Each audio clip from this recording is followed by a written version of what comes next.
Merhaba arkadaşlar, ismim Çağla. ODTÜ Felsefe'de okuyorum, üniversite öğrencisiyim. Depremin ilk günden itibaren burada olmak istedim. Fakat okuldaki bir takım şartlardan dolayı gelmem biraz gecikti ama şu anda buradayım. Buradaki durumu kısaca özetlemek gerekirse gerçekten de halkın şiddetli bir travma yaşadığını söyleyebiliriz. Deprem psikolojisini yaşayanların daha iyi anlayabileceğini, biz de burada görüp tanık olduğumuz kadarıyla gayet zor durumda olduklarını söyleyebiliriz. Özellikle kadınların ve çocukların bundan çok etkilendiğini söyleyebiliriz.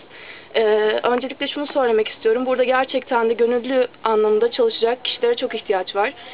Çünkü en azından gelip burada yani insanlar sizi gördüğü zaman bile onlara bir moral oluyor. Çünkü deprem psikolojisi çok farklı bir şey ve siz onların kapısını çaldığınızda merhaba işte ben şuradan İstanbul'dan, Ankara'dan, işte Hakkari'den geldim dediğiniz zaman bile yüzlerindeki tebessüm gerçekten de görülmeye değer.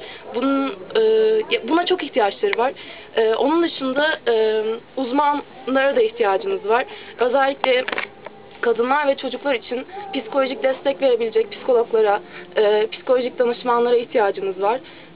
Ama sadece illa bir alanda uzman olmanız gerekmiyor. Gelip burada atıyorum yani bir suyun ucundan tutup bir eve taşısanız bile yeterli. Şöyle bir eminim kanı vardır. Hani biz oraya gideceğiz, orası deprem bölgesi. Eminim zaten buraya gelecek arkadaşlar bunu göz önünde bulundururlar ama buraya geldiğiniz zaman da hani başınızı sokacak yani bir çadırınız oluyor.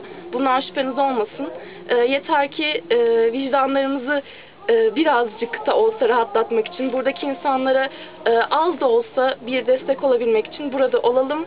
Elimizden geldiğince onlara el verelim diyoruz.